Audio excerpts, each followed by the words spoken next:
Halo semuanya, saya Arif Perdana, Associate Professor di Monash University Indonesia.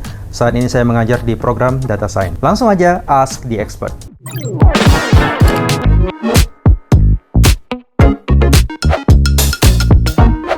Langsung aja, pertanyaan pertama, apakah regulasi kripto di Indonesia sejauh ini sudah cukup baik? Nah, jadi regulasi kripto di Indonesia itu sudah baik. Di Indonesia, perdagangan kripto itu mengacu kepada Undang-Undang Nomor 10 Tahun 2011.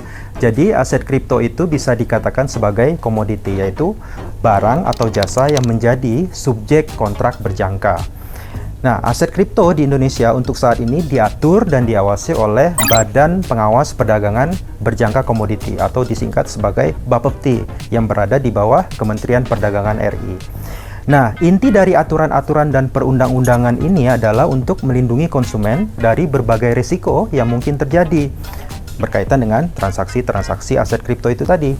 Di undang-undang tersebut juga diatur tentang mekanisme perdagangan aset kripto, kemudian persyaratan-persyaratan yang harus dipenuhi oleh pedagang aset kripto, kemudian pelaporan aset kripto, termasuk juga pelanggan aset kripto itu harus cakap, kemudian lolos mekanisme due diligence atau penerapan prinsip mengenal nasabah yang kita kenal dengan Know Your Customer.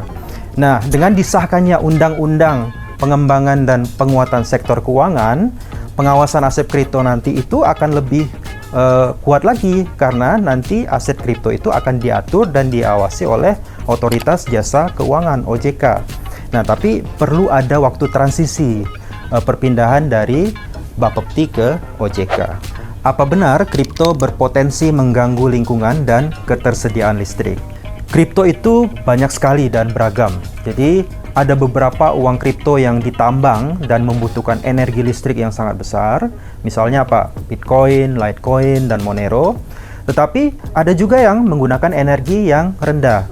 Nah, Bitcoin, Litecoin, dan Monero tadi, dia memerlukan energi yang besar karena apa? Mereka menggunakan mekanisme konsensus proof of work. Jadi, untuk memvalidasi data, kemudian membuat blok baru, sehingga blok baru itu nanti terhubung ke blok sebelumnya menggunakan mekanisme kriptografi, itu diperlukan energi yang sangat besar untuk memecahkan teka-teki kriptografi itu. Itulah yang menyebabkan energi yang dibutuhkan sangat besar. Nah, sekarang kita melihat ada uang kripto lain, misalnya seperti Ethereum 2.0, kemudian Stellar, kemudian Algorand. Mereka menggunakan konsensus mekanisme yang berbeda dengan Bitcoin. Ada yang menggunakan proof of stake, ada yang menggunakan proof of authority. Jadi, konsensus mekanisme ini menggunakan energi yang sangat-sangat rendah. Kita lanjut ke pertanyaan berikutnya ya.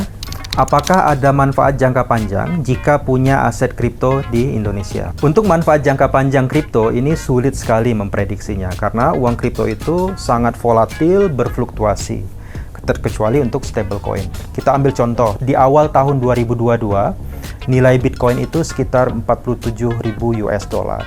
Nah, kita bandingkan per hari ini nilainya hanya 16.000 dolar. Jauh lebih dari separuh harga di awal tahun 2022. Perlu juga diketahui bahwa nilai uang kripto selain Bitcoin itu selalu mengacu kepada pergerakan nilai dari Bitcoin. Jadi kalau Bitcoinnya jatuh, uang-uang kripto lainnya itu juga jatuh. Jadi fluktuasinya sangat tinggi sekali. Jadi sulit sekali memprediksi manfaat jangka panjang dari uang kripto ini. Lanjut ke pertanyaan berikutnya.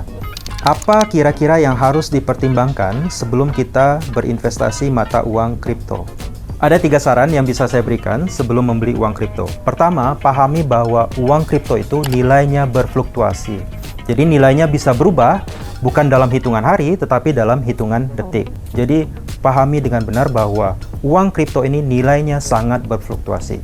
Kedua, pahami dengan seksama uang kripto apa yang akan kita beli. Per November 2022 itu ada sekitar 20 ribuan uang kripto. Ada kripto yang memiliki nilai kapitalisasi pasar besar. Ada juga uang kripto yang kapitalisasi pasarnya rendah, namun fluktuasi nilainya sangat tinggi. Jadi berhati-hati dengan uang kripto apa yang akan Anda beli. Ketiga, pahami mekanisme perdagangan kripto. Nah, membeli kripto itu harus di platform yang sudah resmi, yang diberikan izin oleh Otoritas Keuangan di Indonesia.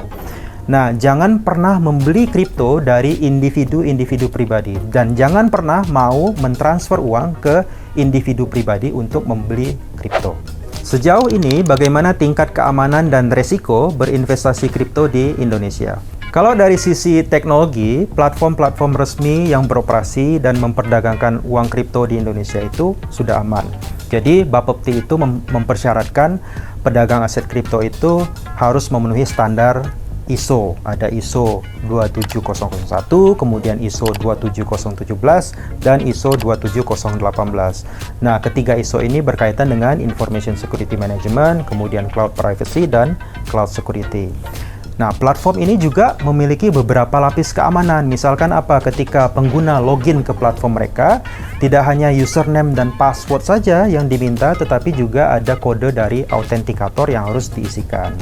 Platform ini juga harus diaudit secara berkala oleh auditor yang memiliki sertifikasi Certified Information System Auditor. Pertanyaan berikutnya nih, mungkinkah mata uang kripto bisa benar-benar hancur? Kira-kira apa saja faktornya? Kalau semua uang kripto hancur, opini pribadi saya mungkin tidak. Memang beberapa uang kripto itu ada yang bangkrut. Karena apa? Utilitasnya tidak jelas, kemudian memanfaatkan psikologi pengguna yang greedy ataupun spekulatif. Beberapa uang kripto itu ada juga yang scam, jadi harus berhati-hati. Nah, untuk uang kripto yang nilai kapitalisasi pasarnya besar, kemudian utilitasnya juga jelas, nilainya bisa saja jatuh. Tetapi untuk benar-benar bangkrut itu cukup sulit. Nah, kecuali kalau memang semua pemiliknya itu meninggalkan uang kripto tersebut dan tidak lagi mau menggunakannya. Nah, uang kripto itu bisa hancur dan bangkrut. Apa benar orang Indonesia lebih suka kripto dibanding saham? Nah, berdasarkan data dari Bapepti, per Agustus 2022 itu ada 16 juta pelanggan aset kripto di Indonesia. Sedangkan jumlah investor di pasar saham itu menurut data Kustodian Sentral Indonesia, per Agustus 2022 ada 9,52 juta investor. Nah, apakah jumlah ini menunjukkan bahwa orang Indonesia itu lebih senang kripto daripada saham? Boleh jadi. Tapi kalau ditanya mengapa, nah ini harus digali lebih lanjut karena belum ada studi yang lebih rinci untuk menggali alasan detailnya. Lanjut ke pertanyaan berikutnya. Mengapa kripto tidak dapat didefinisikan sebagai mata uang aset atau komoditas dan tidak bisa menjadi alat pembayaran yang sah di Indonesia? Perlu diketahui, setiap negara itu punya regulasi masing-masing. Di banyak negara, termasuk di Indonesia, uang kripto itu tidak dijadikan sebagai alat pembayaran yang sah. Untuk saat ini, hanya ada 2 negara yang melegalkan uang kripto sebagai alat pembayaran yang sah, yaitu Republik Afrika Tengah dan El Salvador. Nah, di banyak negara, prinsip umum yang dianut adalah mata uang itu harus nilainya stabil dan bisa diawasi oleh otoritas moneter negara setempat.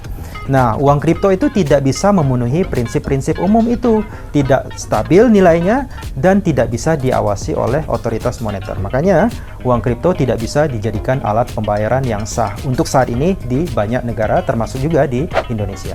Oke, pertanyaan terakhir. Apakah ada pengaruh antara kasus FTX dengan masa depan kripto? Pengaruh yang paling besar dari kasus FTX adalah kepercayaan dari sisi pengguna dan nilai kripto secara umum juga akan jatuh. Nah, sebenarnya kalau kita lihat dari sejarah uang kripto ini, sudah banyak sekali kejadian-kejadian yang memberikan citra negatif bagi uang kripto. Mulai dari peretasan Mt. Gox di tahun 2011, kemudian pelarangan uang kripto di Cina di tahun 2013 dan 2021, pelarangan uang kripto di Korea Selatan, dan tragedi Luna dan FTX di tahun 2022 ini.